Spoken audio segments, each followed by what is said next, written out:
Hello, welcome back to my channel. It's Nicole here at Heal with Yi. So today, I'm not going to waste any time with you guys. I'm just going to jump right in. And today we're going to talk about something that is near and dear to my heart. I did not invent it, but it has definitely benefited me and a ton of other people that I know. So you want to know what we're going to talk about today? Well, if you read the title, then we are going to be talking about reverse dieting. So as a nutrition coach, this is something that I always ask my clients is for what do you eat in a week? What do you eat on a daily basis? And then I'm going to ask them to track a few days just so that we can get, that weekly average. So it's never good to just take one day of tracking your food and say, okay, this is what I eat and I do this all the time, because that's technically not true. There's going to be days where you're eating more, there's going to be days where you're eating less, there's going to be days where you're absolutely grazing on everything because it's just around you. And so factoring in the weekend plus weekdays, combining that together, figuring out the average, that is how you figure out what you're currently eating. And so that number that you get is going to be your maintenance calories.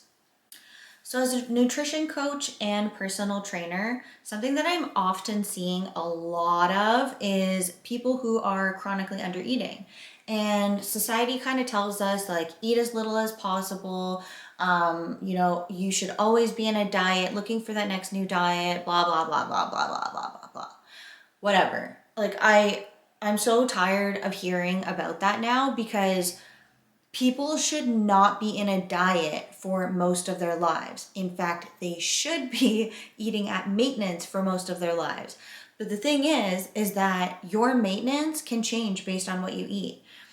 And what I'm talking about maintenance here is the amount that you should be eating based on the activity, your BMR, all of that stuff. Not the maintenance that your body has just adapted to because you've been chronically under eating. All right, so now that I got that rant out of the way, let me just dive into the history of where reverse dieting came from. It wasn't from some specific person, or at least I wasn't able to find that information on it, but what I can say is that it derived from the bodybuilding community. And so if you don't really know too much about the bodybuilding community, I used to be a competitor. I wasn't like a high ranking one. I was a natural athlete. I ended up going to nationals, but that's besides the point. When you look at the bodybuilding lifestyle, you're dieting really, really, really, really hard, and you're getting those like shredded results. Like you are single digit body fat percentage, you're losing muscle mass, and you're working so hard essentially for like one day or like a peak week. And so I'm not sure exactly who came up with this concept, but this is definitely where it came from, where instead of, just going back to eating the way that they were before, they began slowly increasing their calories so that they can maintain their results for just a little bit longer. And so you're not going to have somebody who gets down to like a single digit body fat percentage and then stays there, for life. It's really rare that that happens. Like you'd have to be like a genetic freak. But for the majority of us, we don't stay there. We can't do that. And the reason why is because our bodies are so much smarter than we are. They want to have enough fuel in their system. They want to carry fat so that they can protect you. And really, they just want to be nourished. And so the concept of reverse dieting really means that you're going to slowly start increasing your calories so that you can speed up your metabolism. And when you go through a diet, so a deficit, which means you're cutting out calories, you eventually hit a plateau. So let me give you an example of what that could be. So say you eat 2,000 calories and that's what you maintain on. And then you go into a diet and you drop your calories by 500 calories. And after 4 or 5 weeks, your body's no longer responding to that. So that means that your body has now just adapted to those lower calories. So that 500 calorie deficit doesn't exist anymore. Anything above that 1,500 calories that you're now consuming is actually going to create a surplus. So what do? Well, you have a couple of options. You either increase your energy output or you can decrease your calories further, or you can do a combination of both. And so usually when you're in the bodybuilding industry, that's what they do. And for a lot of people who are also trying to lose fat, that's also what they do. So they just start increasing their output. So that's called a periodized approach. So now say you're at that 1500 calories, you decided that you're going to start increasing your energy output. So you start doing 90 minutes of cardio 3 times a day. And then eventually you plateau on that. So then you're like, okay, well, the only place I can go now is by doing another calorie deficit. So you decrease it even further by another 500. So now you're eating 1,000 calories a day, and then you are stagnant. You've reached your plateau. You can't budge anymore. You're already doing 90 minutes, 5 times a week. You don't have the energy for it. You just feel like crap. So what options do you have?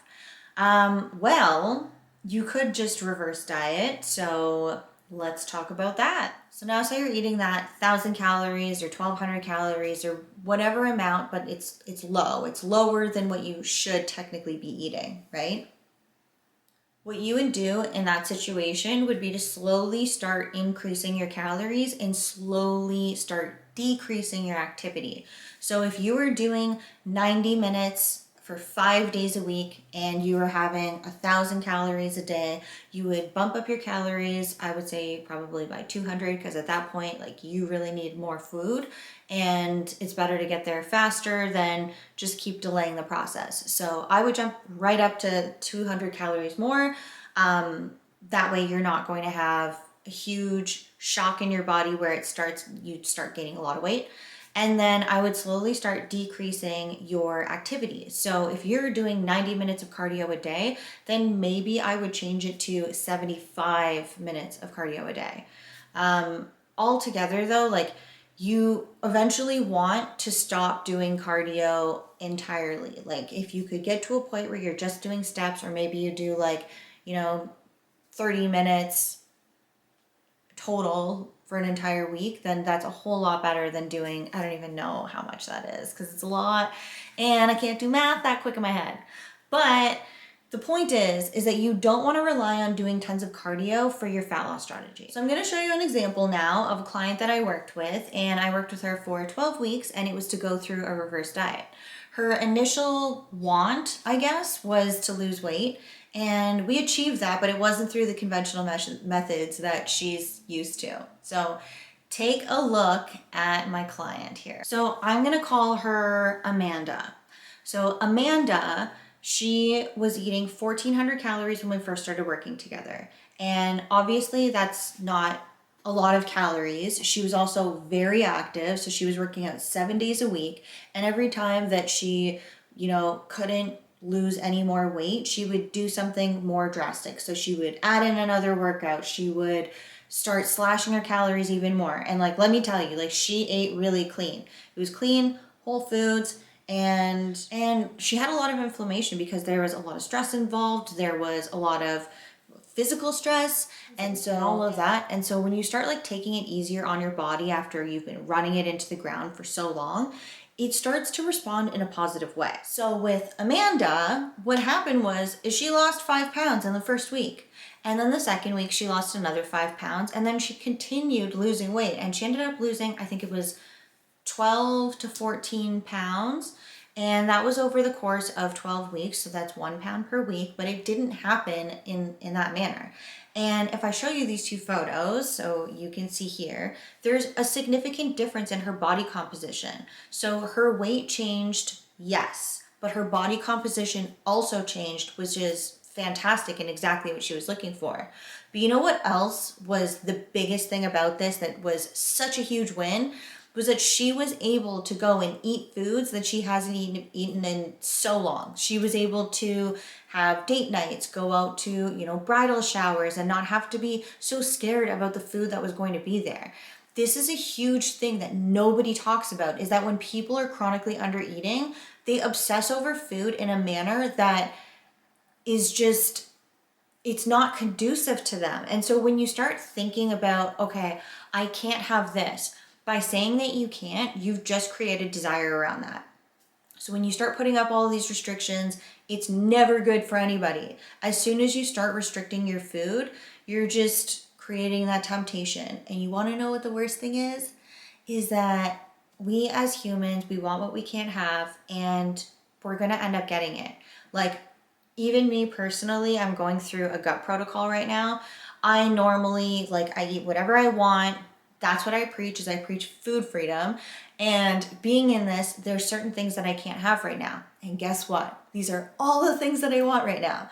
So that's just to give you a little perspective of how it works when you're, trying to restrict yourself from eating these things that you technically should and could have. You know what I mean? So I'll finish off by saying that there is a lot of power in doing a reverse diet. So slowly start creeping up your calories and you'll see the benefits. Your body might just release some of that fat that it's been holding on to, trying to store it for a rainy day.